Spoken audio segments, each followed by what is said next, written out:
Hello and welcome to this video that's a little bit offbeat compared to what I normally talk about. You see, after many hours reaching deeper and deeper into dark rabbit holes regarding the scientific evidence around SARMs or selective androgen receptor modulators, I found myself thinking, surely online content creation isn't supposed to be this hard. Side note, you can probably expect to see that video in about 6 months' time. So instead of exploring scientific articles, this video is all about why the incentive schemes and algorithms that drive free-to-watch mass consumption content favor fast-paced idiots over methodical experts. We'll cover 4 important drivers of the trend towards the internet becoming a disconcerting pool of misinformation and disinformation with just a little useful, accurate information thrown in on top, and then 5 methods or strategies that I believe are useful for better navigating the space. Let's crack on. 1. Supply dynamics. These pictures are both Mustangs, yet they are nothing alike. One requires plenty of unseen hours of grooming, feeding, and breaking in. The other, you can basically just flick a switch and you're on and away. Online information always exists somewhere along a spectrum of well thought out and curated to brash, thoughtless, and excessively loud. For content curators, the following is always true. You'll never be the first to break an interesting story if you wait around long enough to ensure that it's true. If you thoroughly research and fact-check your work, you will produce less content than those who don't per unit time. Hence, all other things being equal, the online digital landscape will end up containing more low-quality content than high-quality. Now, the problems here are that information moves so fast that yesterday's news is already forgotten, and deliberate methodical fact-checking can quickly render good work irrelevant before it's even published. And, on the flip side, a content creator who repeatedly speaks before they think may one day end up haphazardly stumbling upon a great insight or useful new tool before anyone else is talking about it, simply through the laws of large numbers, if they're willing to turn their hands to enough different things. And because what's relevant moves fast, they often aren't even penalized for all the times their predictions or early remarks transpired to be wrong. Next. I call this one the expert squeeze. Economists like to view the world simply as a set of incentives to do stuff or not do stuff, to move towards things or to move away from things. What follows, in terms of shaping the online information landscape, is that anyone making financial gain from something offline is disincentivized from speaking online in a well-intentioned and mostly factually correct way online about their given discipline for the not irrational concern that one mistake, which will be stored indefinitely online, will at some point be used to take away their profession. Now, demanding high standards of academics, experts, and relevant professionals every time they pick up the microphone and flick on the webcam is totally fair enough. The problem is that it creates a big imbalance because the most knowledgeable people in any given space have the most to lose by venturing online. And conversely, somebody who knows nothing about a specific subject or industry risks essentially no damage by venturing their opinions. So the incentives to them are all potential upside with no potential downside. The outcome of this is that there is probably bigger reluctance amongst qualified financial advisors than anybody else to produce quality financial advice, because of potential professional consequences for providing good quality free financial advice online that is not aligned with the views held by members of their profession. Whereas laptop entrepreneurs living in their parents' basements with no money and no income face no potential negative consequences for giving out financial advice online. In my line of work, medicine, this is undoubtedly true. Shamans, witch doctors, and other groups with special interests, often involving the promotion of expensive bunk, face no professional consequences to churning out fast and dubious content. But when a doctor goes online, they will do so painstakingly slowly and carefully, plus their content won't do as well as it tends to replace seductive overconfidence and assertiveness with unsexy caveating and disclaiming. Problem number 3. Stories trump data. Okay. We humans understand and enjoy stories. We resonate with them and they vibe with us. The same is much less true of data. Here we have the entire story of human history and, next to it, the Holy Bible. On the right, we have the factually correct, evidence-based sequence of the entirety of human DNA in a book that just reads 4 letters that seem to almost infinitely repeat out ahead of us. On the left, we have a book of compelling stories that retains a highly impressive retention curve 2,000 years after it was written. Between these two things exists a stark difference in stickiness and intrigue. which is all built around the relative interest of a good story compared to a good data set.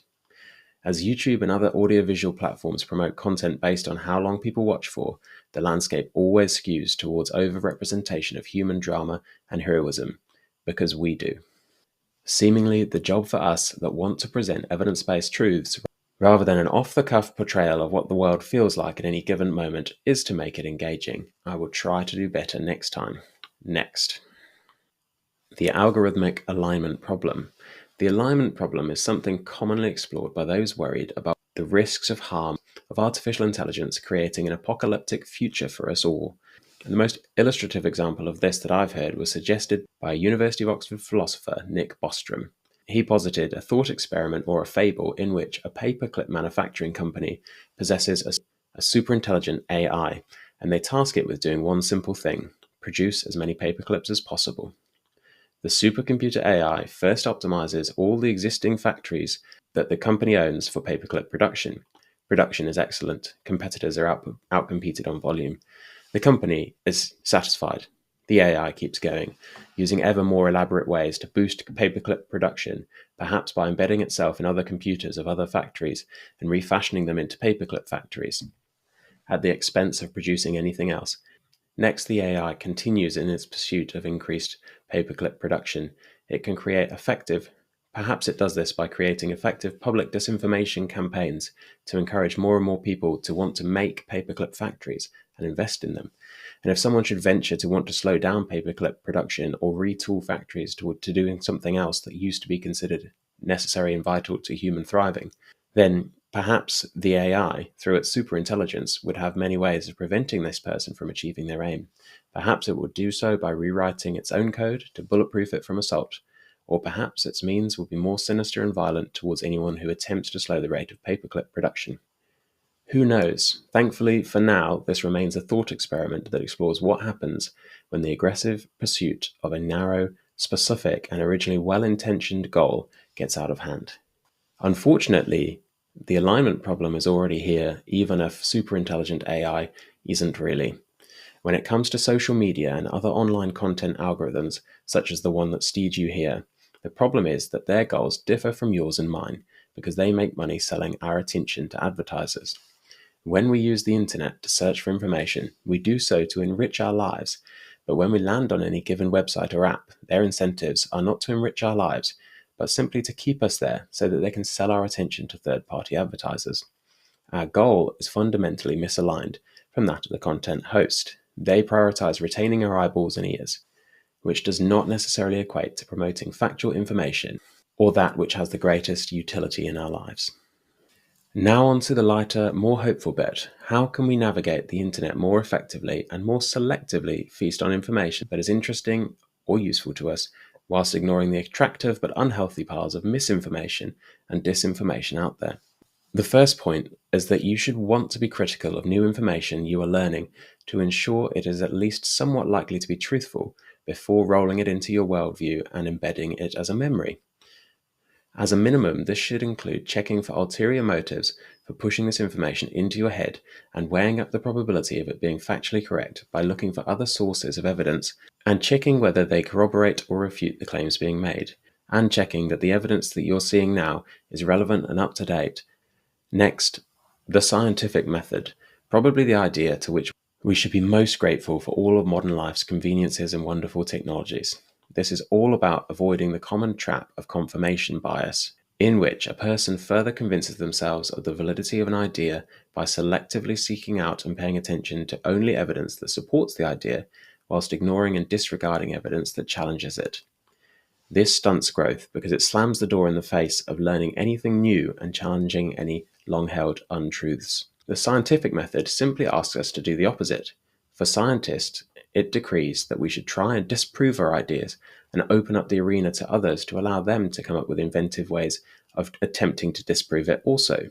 For those of us not conducting our own research, but instead searching for it online, it asks us to try and dislodge our preconceptions and ideas by stress testing them and searching out proof that they are wrong. Now, because the internet is chocker with misinformation and disinformation, we still need to critically appraise this confronting information too, else we might simply convince ourselves everything is untrue because there's conflicting evidence, be it misinformation, information, or disinformation, to everything online.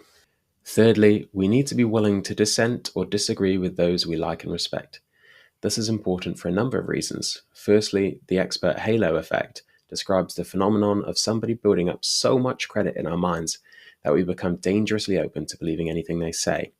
This is a problem because all humans are fallible and capable of making mistakes. It's also a problem because content creators often push boundaries beyond their scope of expertise to continue to partake in the content creation great race for attention. This can take the form of clinical psychologists like Jordan Peterson being asked and fielding questions on environmental sciences, but the internet is filled with other examples of people willingly obliging to do this. An attractive trait in anybody online is when they put their hands up and say they don't know what they're talking about here. Which, to be fair, Jordan Peterson himself is capable of doing. Moving on to number 4. Through cookies and algorithm capture, we all find ourselves moving between a series of narrow spaces or informational corridors that masquerade as a fair representation of the real world. By occasionally surfing the internet using a private browser, not replete with cookies and saved data, to skew it to our own worldview, we can remind ourselves there's a lot more going on out there that's unseen and unknown to us than what we see and profess to know. This exercise may not teach us very much, but it may show us some of our blind spots, which in turn will hopefully remind us that we are mostly ignorant of most things and that is normal, natural, and okay, because it is a necessary condition of being human in 2025. After all, we simply lack sufficient biological computational power to make sense of most of the information stored in the inorganic computational realm.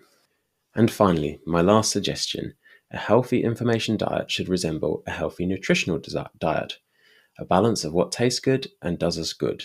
If you don't like the free content you're watching, but remember a good movie you could rent, that's a perfectly reasonable idea. Equally, if important information that might help you long term appears hidden behind a paywall, it might not be a bad thing if the price is right to take a look behind the wall. That's all for today, folks. Thank you for coming along for the ride. I hope you enjoyed it. And if you haven't already, please consider subscribing to the channel. Bye.